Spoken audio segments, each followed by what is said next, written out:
Сайн байцгаана уу? Та бүхэнд энэ өдрийн мэндийг хүргэе. Өнөөдрийнхөө тэл хичээлийг эрх зүйн боловсролын хүрээнд цар тахал ба хүний эрх сэдвээр хуульч Хунантай хамтран заана. Өнөөдрийнхөө хичээлээр хүний эрх гэж юу вэ? Мөн цар тахлын үед хүний эрх хаана байна вэ? Хүний эрх зөрчигдөж байна уу? Энэ талаар дэлгэрэнгүй мэдээллийг хүргэнэ. За та бүхэнд энэ өдрийн мэндийг хүргье. Тэгэхээр өнөөдөр бид энэ онцгой нөхцөл байдалд хүний эрхийн талаар ярилцах гэж байна. Тэгэхээр энэ дэлхийн нийтээр тархсан байгаа энэ цар тахлын үед бид энэ хүний эрхийг хэрхэн яаж хангах ёстой юм? Хүний эрх гэж юу н хаана явж байгаа юм бэ? Энэ цар тахлын үед хүний эрхийг хязгаарлаж болдог талаар одоо мэдээллийг бас үзэгчдэд өгье гэж зорьсон.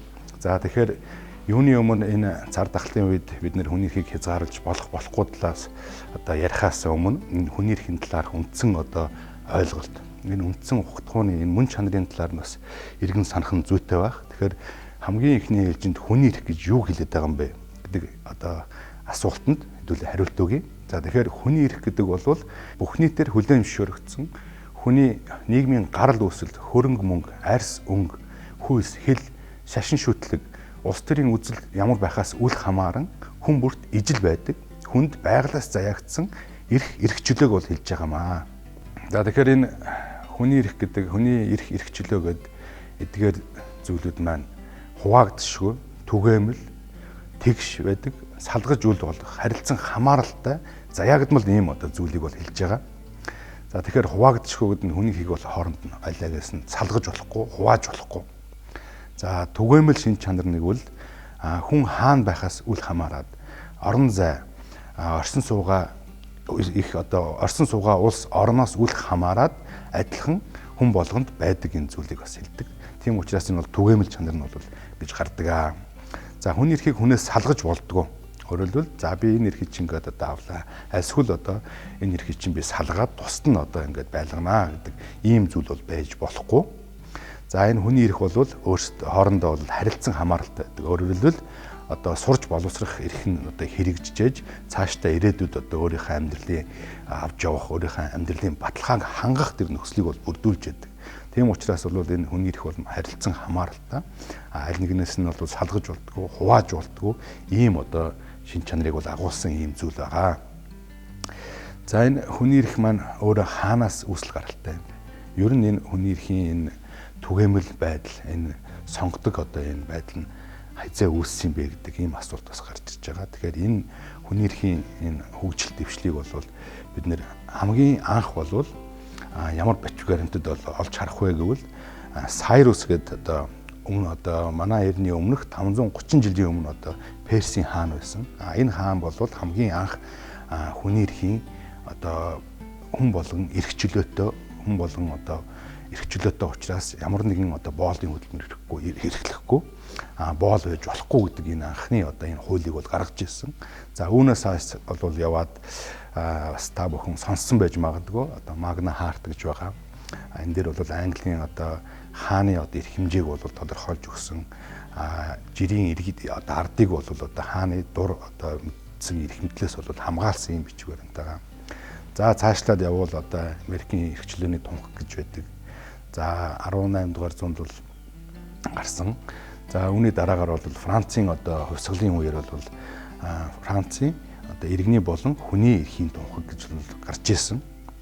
За энэ маань явсаар байгаад одоо 1948 оны 12 дугаар сарын 10-ны өдөр батлагдсан хүний эрхийн түгээмэл тунхаглаар бол одоо яг сонгодог энэ түгээмэл шин чанараа олсон ийм одоо баримт бичиг болсон байгаа. Тэгэхээр энэ баримт бичиг гарах одоо болсон шалтгаан нь юу вэ гэвэл та бүхэн санаж байгаа дэлхийн 2 дугаар дайн гэж одоо бүх одоо дэлхийн улсуудыг хамарсан энэ зочроосон ийм одоо аимшигт үйл явдал болсон. За энэ дэлхийн 2 дугаар дайны үеэр бол маш олон гин зэмгүү, энгийн ард иргэд, хүүхэд, залуучууд, ахмад настангууд бол одоо амь өргөцсөн байдаг.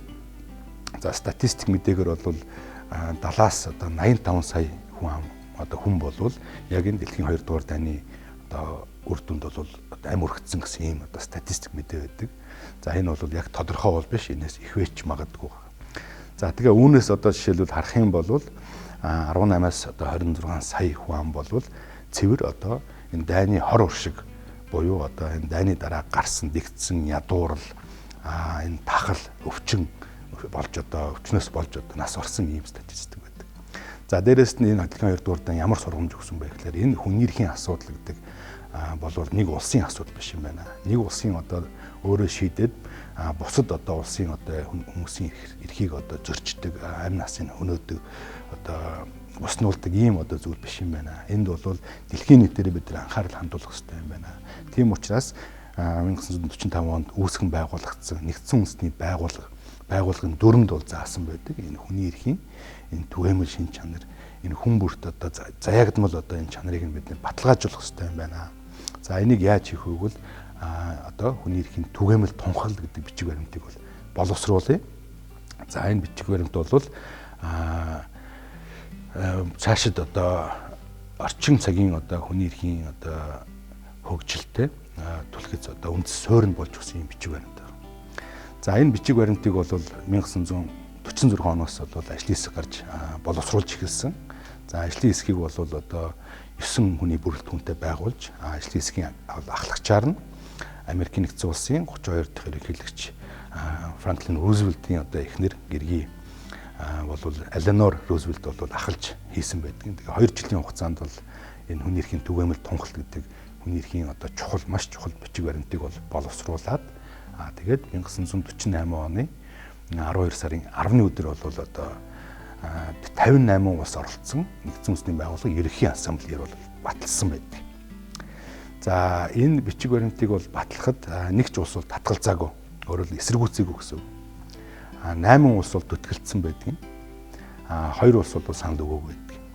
За энэ бичиг баримтын онцлог бол байдаг. Тэгэхээр түрүүн хэлсэн энэ бол одоо маш том сургамжийн үндсэн дээр бий болсон. Маш олон одоо улсын үндсэн хуульд бол тусглаа болсон юм одоо бичиг баримт байгаа. За өнөөдрийн байдлаар бол дэлхий дээр хамгийн олон хэлдэнд бол орчуулагдсан одоо Гиннес рекордод тогтоосон ийм одоо баримт бичиг байдаг. За нийтдээ бол 30 зүйлээс бол бүрдсэн. Тэгээд энэ 30 зүйлээс бүрдсэн энэ түүний өмнө эрхийн наад захын одоо стандартыг бол тогтоосон юм байна. За яг хэдийгээр одоо энэ түгээмэл тунхаглал одоо зөөлөн хэм хэмжээ тогтоосон баримтч тооцогддог. Өөрөөр хэлбэл нэгдсэн үндэсний байгууллагын гишүүн улсууд заавал мөрдөх тийм үүрэг хүлээгээгүй. Тэгэхдээ энэ дээр одоо үндэслэж цааш нь одоо цаашд гарсан дараагийн одоо эрх зүйн баримтчгүүд бол заавал биелэгдэх ийм одоо шин чанартай. Өөрөөр хэлбэл хуулийн одоо бүрэн хүчин төгөлдөр ийм одоо баримтчгүүд болсон. Өөрөөр хэлбэл нэгдсэн үндэсний байгууллагын гишүүн улсууд тухайн одоо сойрхон баталсан хүний эрхийн гэрээ конвенцийг бол заавал дагаж мөрдөх үүрэг хүлээсэн. Өөрөөр хэл үүргэжүүлсэн ийм одоо баримтчгүүд бол гарсан байна. За тэгээд өнөөдрийн одоо цаг үе нөхцөл байдалтайгаа уялдуулаад бид бүгдээрээ мэдж байгаа дэлхийн нийтээрээ бол коронавирус одоо тархсан. Одоо өнөөдрийн байдлаар бол 215 улс одоо энэ COVID-19 буюу энэ цар тахлын одоо золиос болсон юм байдалтай ийм статистик байна. За дэлхийн эрүүл мэндийн байгууллагаас бол 2020 оны 3 дугаар сарын 11-ний өдрийг бол одоо яг албан ёсоор цар тахал гэж зарласан. Тэгэхээр өөрөөр хэлбэл энэ маань бол одоо аль нэг үндэстний одоо бас нэг дотоодын нэг одоо улсын дотоодын одоо тахал юм уу эсвэл халдвар төвчин бол биш шүү дээ. Энэ бол дэлхийн хэмжээний дэлхийн нийтийн одоо асуудал болж хуурсан. За маш хурцтай одоо тархаж байгаа. Өнөөдрийн байдлаар авч үзэх юм бол нийтдээ 3 сая 780 мянган хүн бол одоо энэ халдвараар өвчлөөд байгаа. За үүнээс бол сая 260 мянган бол эдгсэн. 265 мянган хүн бол одоо нас орсон юм байдалтай. За Монгол улсын хувьд бол бид нар бол харьцангуй одоо азтай их юм уу альсгүй одоо бид нар бол энэ дүрм журмыг бол сайн тавьж чадж байна. Хяналтаа сайн тавьж чадсан. Манай улсын одоо холбогдох байгууллагууд, эрүүл мэндийн байгууллагууд, мэрэгжлийн хяналтын байгууллагууд, энэ хүчний байгууллагууд, энэтэй холбоотой үйл ажиллагаа явуулдаг байгууллагууд сайн ажилласны үр дүнд бид нар хараахан болвол одоо дотооддоо бол тархалтыг бол барьж одоо гаргаагүй байгаа. Тэгээд зогсоож чадсан байгаа. Тэгээд нэг ч одоо үхэл бол бүртгэгдээгүй. За энд бол энэ байгууллагуудын Монгол улсын одоо төрийн бас одоо ач гавьяа бол байгаа. Тэгээ мөн иргэдийн бас тийм иргэд маань бас энэ одоо цар тахлын үед бол бас дүрм журмыг бол сайн одоо чанд одоо мөрдөж जैन сахиж जैन. Тэр энтэй холбоотой. Тэгээд одоо энэ маань зөв юм уу буруу юм уу гэж хүмүүс бас их асууж байгаа хэ. Зарим нь бол одоо миний эрхийг зөрчиж гэнэ гэж байгаа. Тэгэхээр энэ бол бас хүний эрхийн зөрчил бол биш. Ягаад тэгэхээр олон улсын гэрээ конвенцтайш тэр манай Монголын дотоодын хууль тогтоомжтойш тэр бол энийг бол хүлээмжшөөрсөн байдаг. Энд бол хэрвээ улс орнууд тодорхой нөхцөл байдал үүссэн, үндслэл бий болсон тохиолдолд бол энэ хязгаарлалтыг бол хийнэ, энэ хүний эрхийн хязгаарлалт хийж байгаа нь бол хүний эрхийн зөрчил биш юм а гэдгийг бол хэлсэн, хэлээд өгсөн юм бол одоо цаан дээр хараар бичсэн энэ хуулийн зохицуултууд байгаа. За хэрвээ бид нар одоо олон улсын түвшинд аваад үзэх юм бол хүний эрхийн түгээмэл тунгалын 29-р зүйлд бол бас энийг маш тодорхой заагаад өгсөн байдаг. За 29-р зүйлийн хоёрт бол юу гэж заасан байвал хүн бүр эрх чөлөөгөө эдлэхдээ гагцгүй бусдын эрхчүүдийг зохих ёсоор хүлээмжшөөрч хүндлэх мөн ардчилсан нийгмийн ёс суртахууны шударга нийгмийн хэв журам ерөнхий сайн сайхан байдлыг хангах үүднээс хуульчлан тогтоосноос өөр хязгаарлалт өртөх ёсгүй гэж. Өөрөөр хэлбэл энд ямар боломжийг бас олгож гэнэ вэ гэвэл энэ нийгмийн одоо үндэсний аюулгүй байдалтай нийгмийн сайн сайхны төлөө энэ шударга ёсны одоо энэ шаардлагын төлөө бол зарим тохиолдолд тодорхой эрхүүдийг бол хязгаарлаж болно болох юм шүү гэдгийг бол одоо заагаад өгсөн. Энэ олон улсын энэ түгээмэл тунгалт. За мэдээж хэрэг түгээмэл тунгалт бол түрүү хэлсэн. Энэ бол заавал одоо мөрдөх албагүй, заавал биелэх албагүй юм баримтж. Гэхдээ үнийг дагаж гарсан иргэний болон улс төрийн эрхийн тухай олон улсын пакт гэдэг Монгол улсаар нэгдэж орсон. Тэгээ гишүүн улс нь заавал дагаж мөрдөх ёстой. Энэ пактын 4-р зүйлд бол бас юу гэж заасан бэ гэхээр улс үндэстний амьдралд аюул занал тулгарч энэ тухай албан ёсоор зарлаж нийтийг хамарсан онц байдал тогтоосон үед энэхүү пактад оролцогч улс бол пактаар хүлээсэн үүргээ тухайн нөхцөл байдлын хурцтмал одоо шинжид дүүх хэмжээгээр одоо энэ конвенцийн зүйл залаас зөрсөн буюу хурсан одоо ийм арга хэмжээг бол авч болохыг бол дурдсан байгаа. За тэгэхээр энийг бол олон улсын түвшинд бол зохицуулж өгсөн. Тэгээ эндээс одоо бид нэр юу харах вэ гэхээр энэ хүний эрхийг бол бас тодорхой хэмжээнд хязгаарлаж болох юм байна. Энэ дээр бол гэхдээ ямар хязгаарлалтууд орж ийнэ гэхээр одоо бидний түрүүн бас хэлсэн те одоо засгийн газруудын авч хэрэгжүүлж байгаа арга хэмжээ ингээд аваад үзэх юм бол ихэнхдээ бол нөгөө зорчих те эвлэлтэн нэгдэх одоо энэ эрхүүд нь бол хязгаарлагдж байгаа. Энэ одоо хязгаарлах боломжийг олгосноор бол бас тодорхой эрхүүдийг бол хязгаарлах ойлгож болохгүй. Яагаад тэгэхээр энэ хүний эрхийн энэ нийт одоо энэ хүний эрхийн төрөл дунд бол хязгаарлаж болохгүй абсолют эрх гэж үүдэг. Өөрөөр туйлын эрх. Эдгээр эрхүүд нь бол хүний амьд явах эрх байгаа. Эр үдний шүлтээс ангид байх эрх байгаа. Шашин шүтэх, үзэл бодол илэрхийлэхтэй, үзэл одоо итгэл үнэмшилтэй байх энэ эрхүүд бол орж идэг. За дээрээс нь эр үдний шүүхээс ангид байх хэрэгтэй. Эдгээр эрхүүдийг бол ямар ч тохиолдолд ямар ч онцгой нөхцөл байдалтай үүссэн хязгаарлаж болохгүй гэсэн одоо ийм одоо хуулийн заалттай. Энэ бол олон улсын зохицуулт. За тэгэхээр олон улсын түвшинд бол эдгээр зохицуултууд үйлчилж байгаа.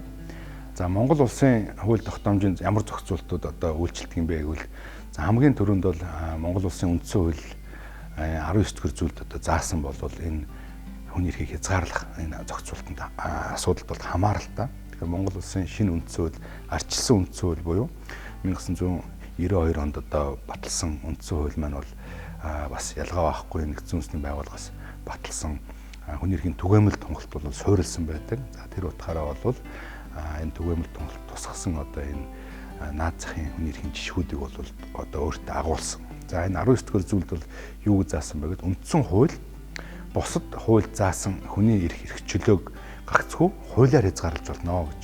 Тэгэхээр хуулиа гаргаагүй тохиолдолд хүний эрхийг бол хязгаарлаж болохгүй гэж.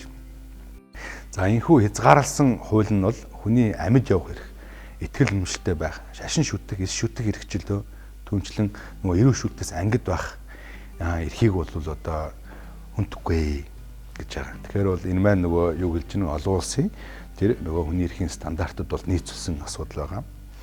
За өөр одоо энийг одоо дагаж гарсан дараагийн хууль бол энэ онц байдлын тухай хууль байгаа. онц хуулийн тухай хуулийн 4-р зүйлд бол бас хүний эрхийг хязгаарлах тохиолдлын үндслийг бол бас маш тодорхой зааж өгсөн байдаг.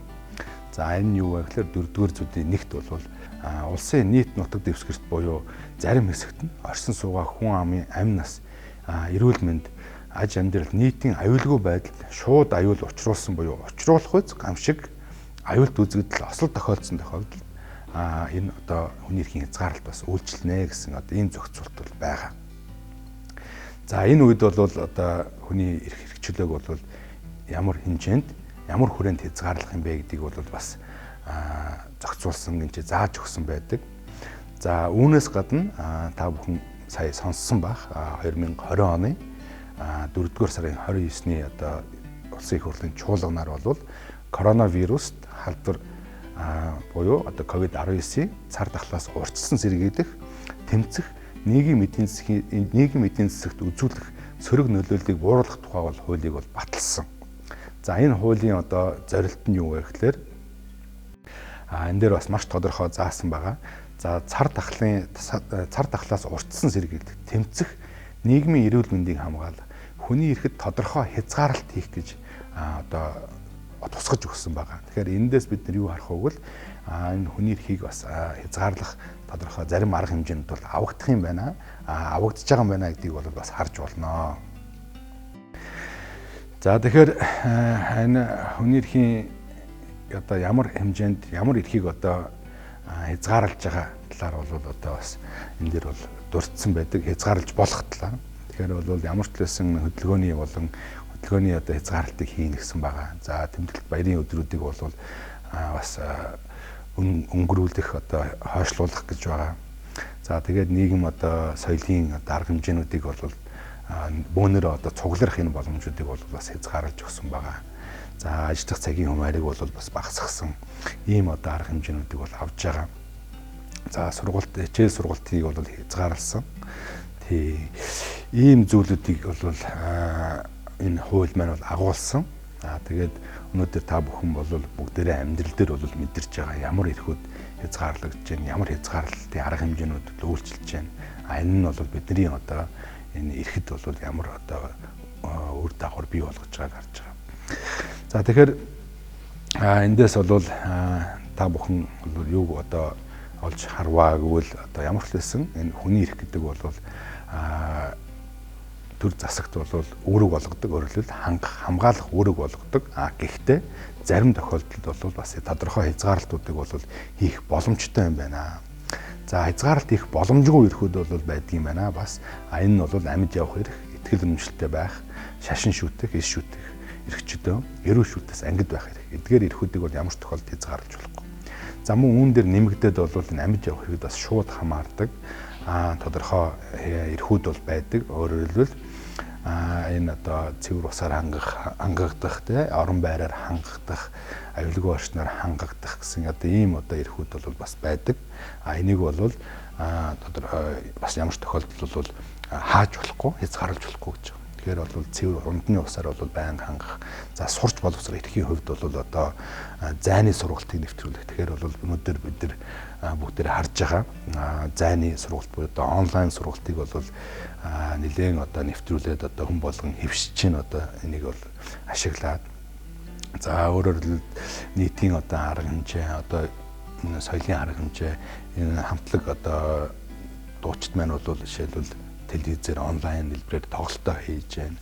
За зарим газар бол одоо музейг бол цахим хэлбэрээр одоо иргэдэд үзүүлэх юм одоо арга хэмжээг авч байна. Тэгэхээр бол энэ эрхүүдийг бол бас ингээд хангаж явах боломжтой. Тэгээ хамгийн гол хязгаарлалт юу бол энэ зарчих эрхийн хязгаарлалт гэж байгаа. За тэгээд энэ яг энэ цар тахлын үед бол энэ бол маш одоо хамааралтай. Тэгээд олон нийтийн газар одоо бөөнөрөө олноороо бөөгнөрөх одоо энэ одоо бас тэр боломжийг бол хязгаарлах нь зүйтэй байгаа. За тэгэхээр энэ хязгаарлалт маань бол бас тодорхой хэмжээнд бол энэ шаардлага хангасан байх ёстой. Хүний эрхэд одоо хязгаарлалт тавьж байгаа бол энэ хязгаарлалт нь бол хууль ёсны байх ёстой гэж байна. Өөрөөр хэлбэл эрх бүхий байгууллага нь хуулиа гаргаад энэ хууль нь одоо олон нийтэд танилцах боломжийг бас олгох ёстой. Тэгээд маш тодорхой ямар арга хэмжээ, ямар хязгаарлалт хизээ яаж хийх гэж байгаа гэдэг нь бол бас тодорхой тусгагдсан байх ёстой. За энэ мэтчлэн бол энэ бүх юм бол хууль ёсны дагуу нээлттэй ил тод олон нийтэд бол үзэж харах юм боломжийг бол нээсэн байх хэрэгтэй. За тэгээ үндсэндээ бол бид нэр өнөөдрийн одоо хичээлээр бол энэ хүний эрх гэж юу юм? Энэ хүний эрх нь ямар мөн чанартай? За дээрэс нь энэ ямар одоо хязгаарлалтууд байдгийг бас сонслоо. Тэгэхээр бол хүний эрх бол бас хязгаарч болохгүй зүйл биш. Гэхдээ тодорхой тооны одоо эрхийг бол төрлийн эрхийг бол хязгаарлаж болно. За хязгаарлаж болохгүй бас хүний эрхүүд бол байдаг юм байна. Тэгэхээр энэ эрхүүдийг бол ямар ч тохиолдолд одоо ямар ч онцгой нөхцөл байдал, онц байдал тогтоосон. За дайны үеч тэр энийг бол хязгаарлаж болохгүй гэж одоо олон улс үздэг. Тэгээ манай дотоодын хууль тогтоомжоор ч гэсэндээ бол энэ бол тэгж хамгаалагдсан байдаг юм байна. Өнөөдрийн хичээлээрээ бид бүхэн цар тахал маань Монгол улсын хэмжээнд биш дэлхийн нийтээрээ хүн төрлөختөн оршихуй, эс оршихуй гэдэг асуудал юм байна. Тэгвэл авч хэрэгжүүлж байгаа арга хэмжээ маань олон улсын болон дотоодын хууль тогтоомжинд нийцж байгаа арга хэмжээ юм байна. Өнөөдрийн цаг үеийн талаар хуулийн зөвлөгөө мэдээлэл өгсөн хуульч Хунандаа баярлалаа. Хичээлд анхаарлаа хандуулсан та бүхэнд баярлалаа.